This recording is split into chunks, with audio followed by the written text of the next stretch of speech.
Welcome to the Texas Instruments third quarter 2025 earnings conference call. I'm Mike Beckman, Head of Investor Relations, and I'm joined by our Chief Executive Officer, Haviv Alon, and our Chief Financial Officer, Rafael Lozardi. For any of you who missed the release, you can find it on our website at ti.com/ir. This call is being broadcast live over the web and can be accessed through our website. In addition, today's call is being recorded and will be available via replay on our website. This call will include forward-looking statements that involve risks and uncertainties that could cause TI's results to differ materially from management's current expectations. We encourage you to review the notice regarding forward-looking statements contained in the earnings release published today, as well as TI's most recent SEC filings for a more complete description. You likely saw last week we announced that the Board of Directors has elected Haviv Alon Chairman of the Board beginning January 2026. Haviv succeeds Rich Templeton, who will retire as Chairman after a 45-year career with TI. I'm sure you will join me in congratulating them both. Today, we'll provide the following updates. First, Haviv will start with a quick overview of the quarter. Next, he'll provide insight into third quarter revenue results with some details on what we are seeing with respect to our end markets.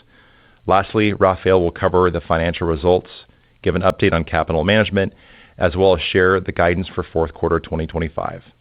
With that, let me turn it over to Haviv. Thanks, Mike. I'll start with a quick overview of the third quarter. Revenue came in about as expected at $4.7 billion, an increase of 7% sequentially, and an increase of 14% year-over-year. Analog and embedded both grew year-on-year and sequentially. Analog revenue grew 16% year-over-year, and embedded processing grew 9%. Our other segment grew 11% from the year-ago quarter. Let me provide a few comments about the current market environment. The overall semiconductor market recovery is continuing, though at a slower pace than prior upturns, likely related to the broader macroeconomic dynamics and overall uncertainty. That said, customer inventories remain at low levels, and their inventory depletion appears to be behind us. We are well positioned with capacity and inventory and have flexibility to support a range of scenarios. Now, I'll share some additional insights into third quarter revenue by end market. First, the industrial market increased about 25% year-on-year and was up low single digits sequentially, following a strong result in the second quarter. The automotive market increased upper single digits year-on-year and around 10% sequentially, with growth across all regions. Personal electronics grew low single digits year-on-year and grew upper single digits sequentially.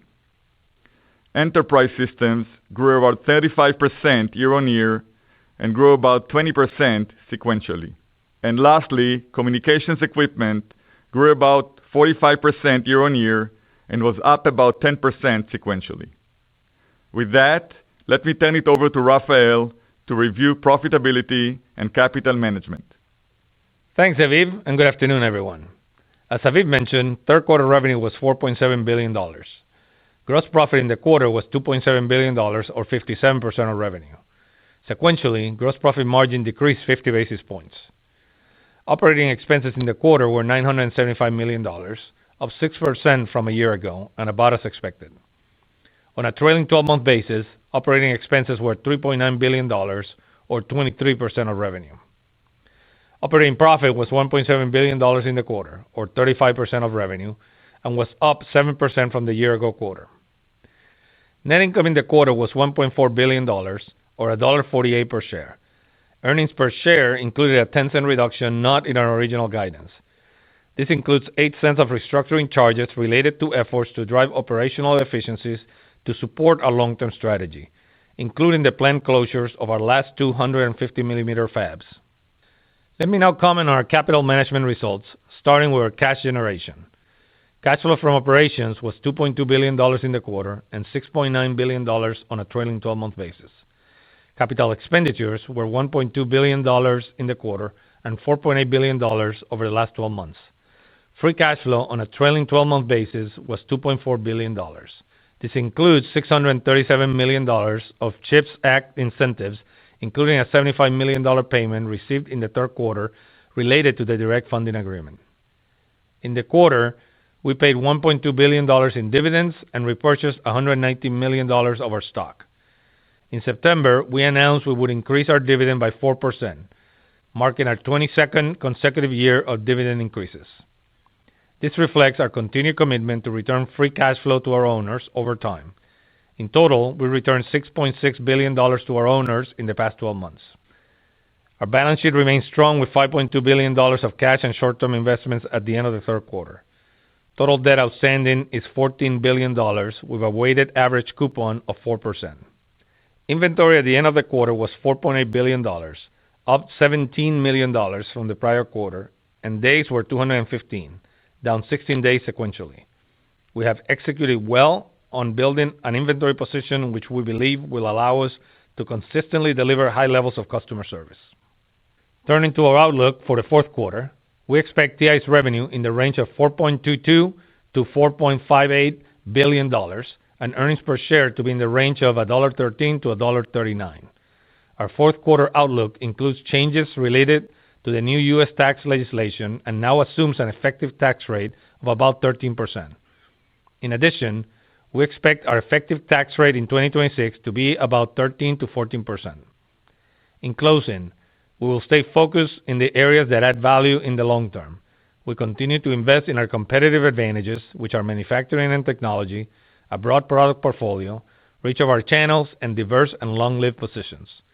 We will continue to strengthen these advantages through disciplined capital allocation and by focusing on the best opportunities, which we believe will enable us to continue to deliver free cash flow per share growth over the long term. With that, let me turn it back to Mike. Thanks, Rafael. Operator, you can now open the line for questions. In order to provide as many of you as possible an opportunity to ask your questions, please limit yourself to a single question. After our response, we'll provide you an opportunity for an additional follow-up. Operator? Thank you. We will now be conducting a question-and-answer session. If you would like to ask a question, please press star one on your telephone keypad. A confirmation tone will indicate your line is in the question queue. You may press star two to remove yourself from the queue. For participants using speaker equipment, it may be necessary to pick up the handset before pressing the star keys. One moment, please, while we poll for questions. Our first question comes from the line of Timothy Arcuri with UBS. Please proceed with your question. Thanks a lot. Haviv, I'm wondering if you can talk about the linearity of bookings through the quarter. I know in the June quarter things had softened throughout the quarter, but this quarter it seemed like things got a little better as you moved through the quarter. So can you talk about that as you sort of head into CQ4? Yes, I'll give some high-level comments, and Mike, please add anything with more details. Yeah, this quarter was kind of came in as expected, and nothing not similar to what we saw in Q2. It was a little bit hectic with the tensions related to trade and tariffs. We saw a lot of change through the quarter. This was more of a as expected quarter through the quarter in July, August, and September. Mike, anything to add on that one? We had talked about the turns portion of the business had kind of started out strong at the beginning of second and had moderated near the end. We didn't see that same behavior again in third. It really, that portion kind of followed what you'd expect to see in a kind of a cyclical recovery that we saw in third. Do you have a follow-up? I do, yeah. Rafael, I wanted to ask about loadings that are assumed in the fourth quarter. I know you usually come in at the high end, but if we assume the midpoint of the guidance, and I assume that depreciation grows like it has the past few quarters, gross margin, if I exclude the depreciation, so on a cash basis, it's down like to sub 67. So it hasn't been that low in like 10 years. And you are already sitting on a lot of inventory. I don't think you want to build more. So sort of what's the path to get cash margins on a better path here? I mean, it's below where it was 7 to 8 quarters ago when revenue was $600 to $700 million, lower than where it is today. Thanks. Yeah, let me try to answer that. There were several questions there, so let me see if I can hit most of them. First, your question is maybe fundamentally on inventory, so let me start there. We're very pleased with our current inventory position. That objective for inventory is to support customers, to keep lead time short, and have just great customer delivery, customer satisfaction. So that we are achieving, and we're pleased with where the inventory is. Now, given where revenue, the midpoint of our revenue, in order to continue to maintain those levels of inventory and where we want to be on inventory, we're adjusting the loadings down into fourth quarter. We did some of that in third quarter, and we're going to do some more into fourth quarter. As we do that, and as you pointed out, when you look at fourth quarter, you have lower revenue, you have higher depreciation, you have the hit on the lower loadings. That's how you get to the EPS range that we have listed. All right, we'll move on to the next caller. Thank you. Our next question comes from the line of Chris Danely with Citibank. Please proceed with your question. Thanks, guys, and thanks for pronouncing my last name correctly, operator. Hey, guys, could you just talk a little bit more about the restructuring? Maybe what was the catalyst for it, and then any benefits to expenses, either gross margins or OpEx going forward? At a high level, it's related to actually two things. First, I think we announced several years back that we are winding down our 6-inch fabs, or 150 millimeter fabs. We have one in Sherman, the old site, the old fab in the site, and one in Dallas. Both of them have actually started the last wafer this month, and we will see a gradual reduction in cost related to these two factories through, I think, the first half of 2026. We're just taking the hit on the restructuring costs in Q3 as we had predictability, and the amount was clear to us in terms of the size of it. Regarding the other part of it, this is an ongoing work that we're doing. We always look at the efficiency gains. We had some areas where we felt that our R&D machine is not generating the returns that we would expect on the long term, and we decided to consolidate some sites. That is also going to take place in the next couple of quarters for the company. Do you have a follow-up, Chris? And Rafael, is there anything that just on the OpEx side that you want to mention, Rafael, on this one? No, I would just say tactically for fourth quarter, expect OpEx to be about flat to third quarter, and that's, as Aviv alluded to, the benefits from the restructuring. They don't all come in immediately, so it just takes a little while for that to happen, and there will be benefits in both COR as well as OpEx. You have a follow-up, Chris? Yeah, hey, thanks, Mike. I think you guys said industrial was up low single digits sequentially, and auto was up, I think it was high singles or something like that sequentially. That sounds like a bit of a change from what you said last quarter and intra-quarter. Is that true? And then why do you think industrial is slowing down and auto is a little better than expected? Let me take first, Chris, as you remember, we only guide at the company level. We don't guide by market.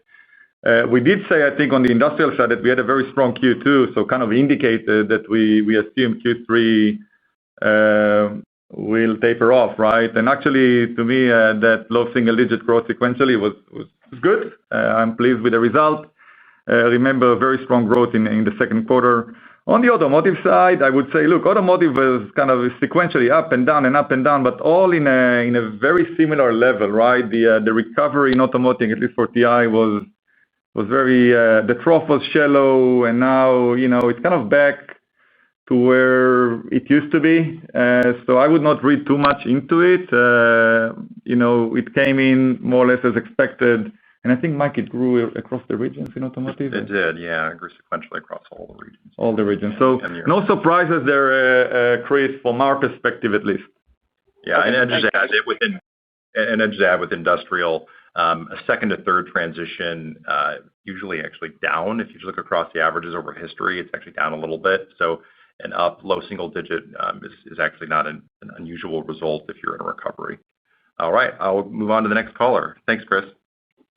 Thank you. Our next question comes from the line of Joe Moore with Morgan Stanley. Please proceed with your question. Great, thank you. I guess I continue to get a lot of questions about pricing for you guys. Anything unusual happening there? I think you alluded to kind of an ongoing learning curve, kind of price declines, but anything happening where any markets are sort of different on the pricing side? Short answer is no. And again, for the year, I think our assumption coming into the year was kind of a low single-digit decline, like for like on the pricing side. And I think that's how we are trending year to date. So I expect the year to end at that low single-digit price reduction in 2025. You have a follow-up, Joe? Yeah, and just any comment on lead times? Are you still in the range that you've talked about? Any areas where lead times are getting longer?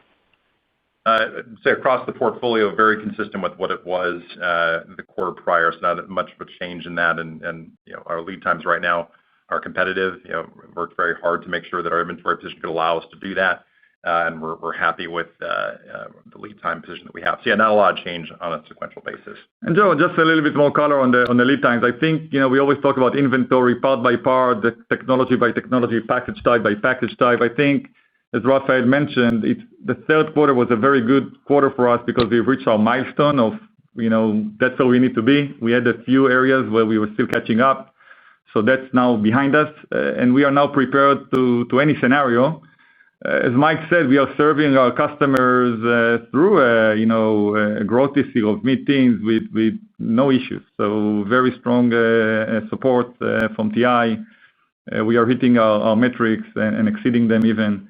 And customer service is continuing to be very high for the company, which explains some of the low visibility we are seeing in terms of turns business, as Mike mentioned before. All right. Thanks, Joe. Move on to our next caller, please. Thank you. Our next question comes from the line of Stacy Rasgon with Bernstein Research. Please proceed with your question. Hi, guys. Thanks for taking my questions. For my first one, I just wanted to dial in on the gross margin expectations explicitly for Q4.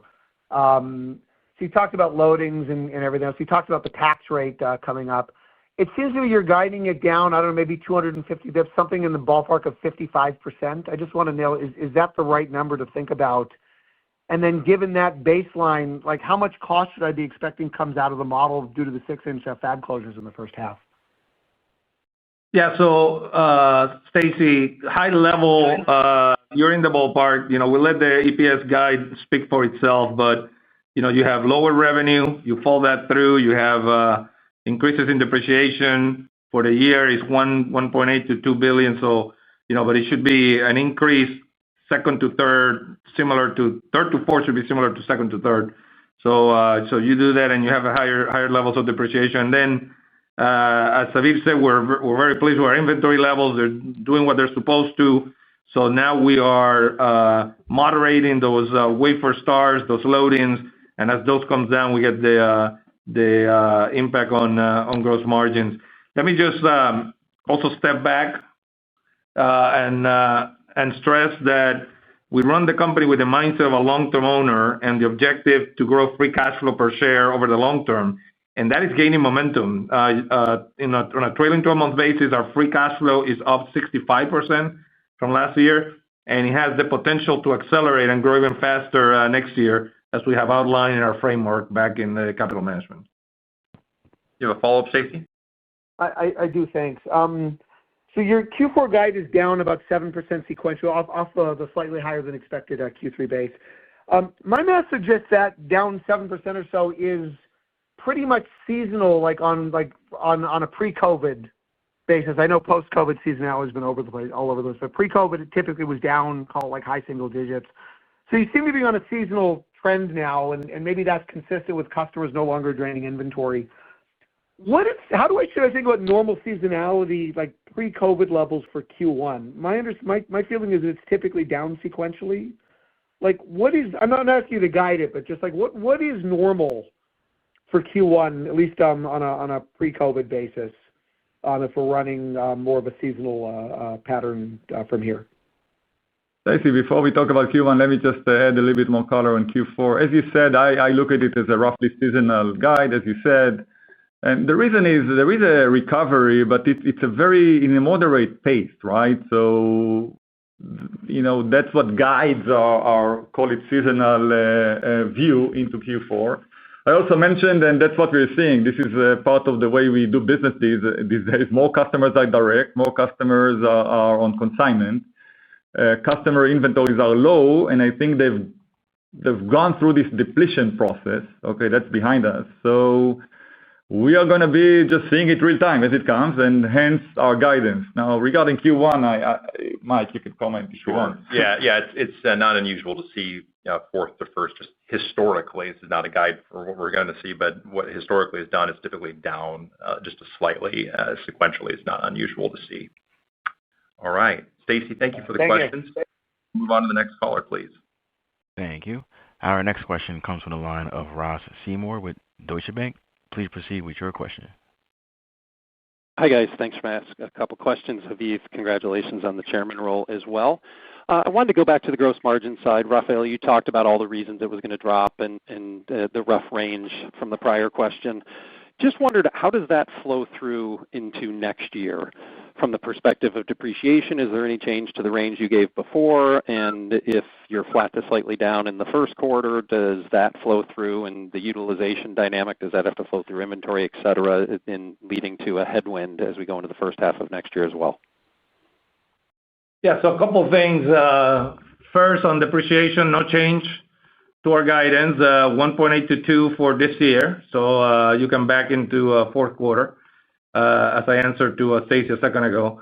And for next year, we've said $2.3 to $2.7 billion, but to be on the lower end of that range. So that should give you enough to model that. Beyond that, we'll forecast one quarter at a time. It's going to depend on revenue and demand. So this, by lowering the loadings now, puts us in a good position to have the level of inventory that we think is required. And I think that's gonna put us in a good position going into 2026. And Ross, the only color I'll add, and then Rafael touched upon it, we do think, and that's the way we run the place on free cash flow per share. We have made an excellent progress on ramping and qualifying our Sherman new site. We are winding down to 6-inch fabs. Our investments in Utah, in Lehi 2, are continuing as planned. So our eyes on free cash flow per share growth, and start with free cash flow, right? So when you get to the right level of inventory, when you execute on your expansion plans, I think we are now well prepared for any scenario. And as you remember, we have framed 2026 not on GPM but on free cash flow, and that's where our sight is on. Okay. You have a follow-up, Ross? Yeah, I do. I just wanted to also talk about margins, but on the OpEx side, clarification first, then the question. The clarification for Rafael, you talked about OpEx being flat in the fourth quarter. I assume that's excluding the charge in the third quarter. And then as you look forward, in the past, you've had years that OpEx is flat year over year. You just took some restructuring. You're consolidating R&D sites, you said. How should we think just generally about OpEx, whether it's relative to revenue or absolute levels? Do you plan to grow at low single digits? Is it something higher than that, like this year? Any sort of color about how you're approaching OpEx as you look into next year? Yeah, so a couple of things. First, on the first part of your question, when I think about OpEx, I do not include restructuring in that. That is a separate line. So that $85 million, of course, that's not going to repeat. So that, put that out. And the OpEx, the regular OpEx, I expect it to be about flat third to fourth quarter. Beyond that, on R&D and SG&A strategy, more broadly speaking, we have a disciplined process of allocating R&D and SG&A to the best opportunities and the best investments. That's both primarily on the R&D space, but even in SG&A strategies such as TI.com to strengthen our competitive advantages. Yeah, and on the R&D side, Ross, look, today I like to talk about, and we are seeing, the data center market becoming a larger opportunity over the last several years, and I think that continues into the future. So when I think about industrial, automotive, data center, the amount of opportunity to expand our portfolio is high. We have a lot of good investments to make there, and we plan to continue to grow our portfolio in these three areas. We care about all markets, all 5 markets, but these 3 will have really a long-term growth opportunity ahead of them, and TI can do more to serve these markets. So I expect to see that in 26 and beyond. Thank you, Ross. Move on to our next caller, please. Thank you. Our next question comes from the line of Jim Snyder with Goldman Sachs. Please proceed with your question. Good afternoon. Thanks for taking my question.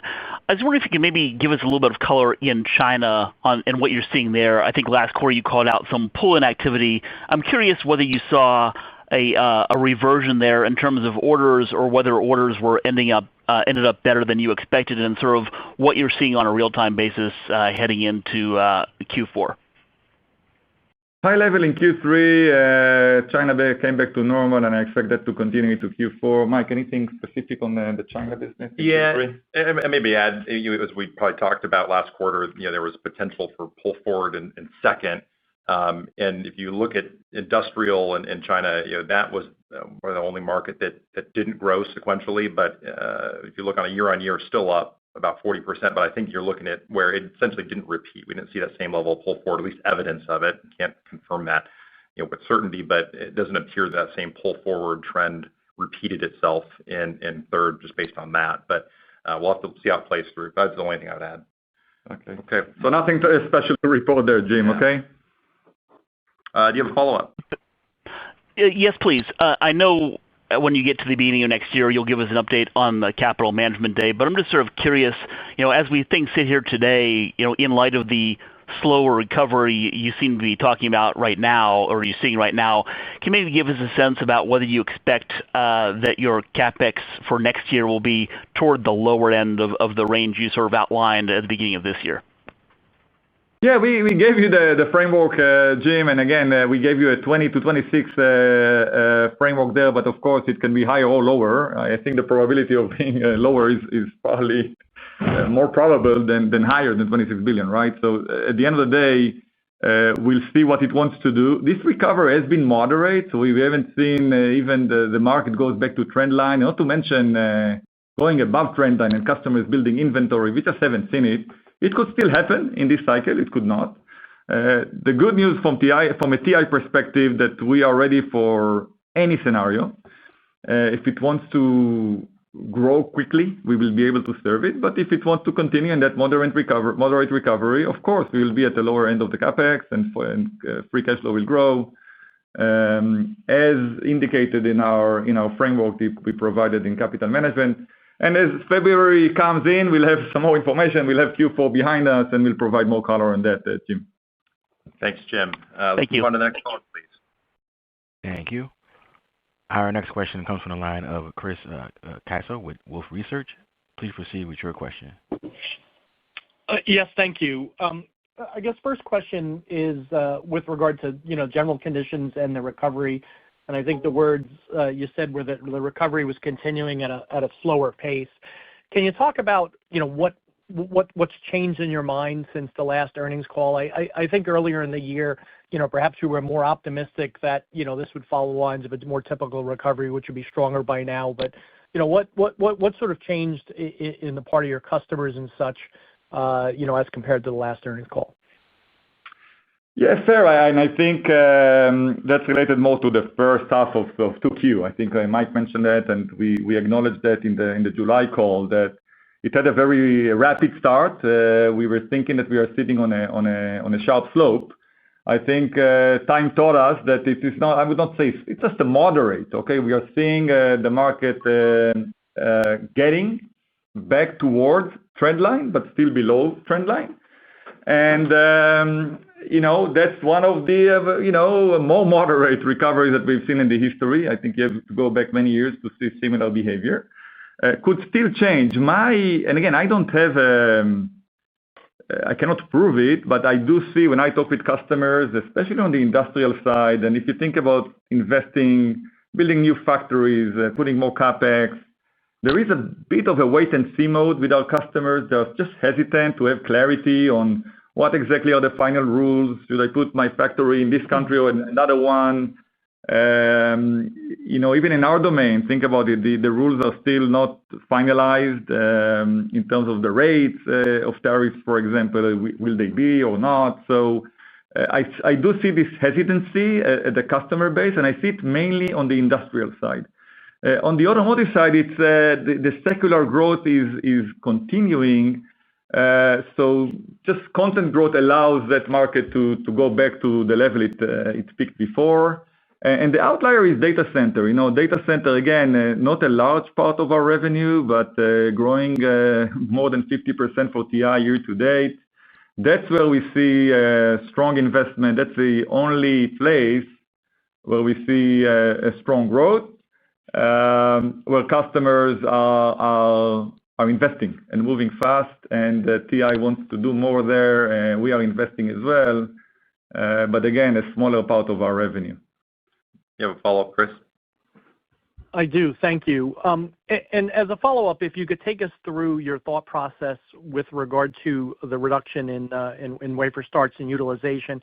I mean, is it a function of what you just said, that typically the recovery was stronger at this point and it's not there, so you need to moderate a bit? You take us through the thought process of that, and for how long you would keep the loadings at a lower level, and what would you need to see to start raising those loadings again? Yeah.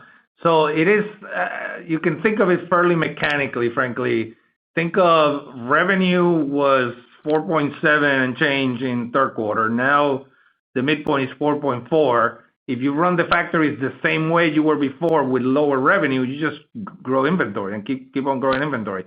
We only grew $17 million in third quarter, so it was essentially flat.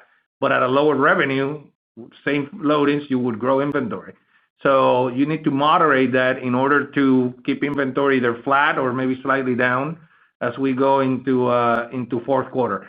The second part of your question, it's going to depend on revenue, right? So if the higher the revenue could be over the next 6, 9, 12 months going into 2026, then the faster we could increase the loadings back up, or we may leave them at that level if the revenue is more moderate. So it's just going to depend on how revenue comes in.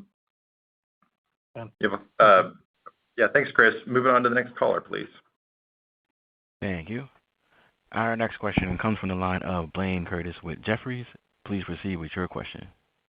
Hey, thanks, guys. I had two questions. I just want to follow back up on that loading comment. I mean, you said that you would keep it kind of flat in December. I mean, I guess, you're not going to guide to March, but I'm just kind of curious. You've been growing, inventory for many, many quarters. Is this now the way to think about it? You'll keep it flat until you see a more robust recovery on the top line?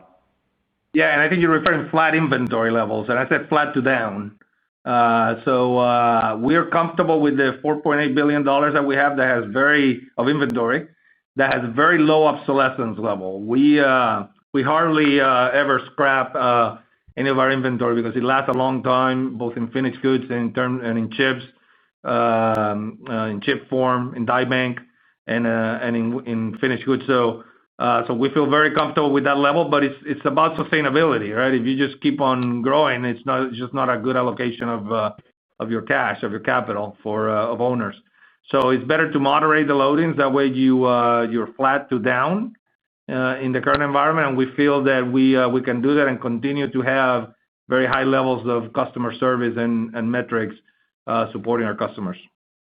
You have a follow-up? Thanks. And then I guess just to follow up, in terms of the lower loading in the December quarter, is that all reflected in the gross margin guidance, or does that kind of spill into March? Obviously, like I said, you're not going to guide to March, but just kind of thinking about the moving pieces, is there any kind of part of the December cut that spills into March in addition to whatever March is?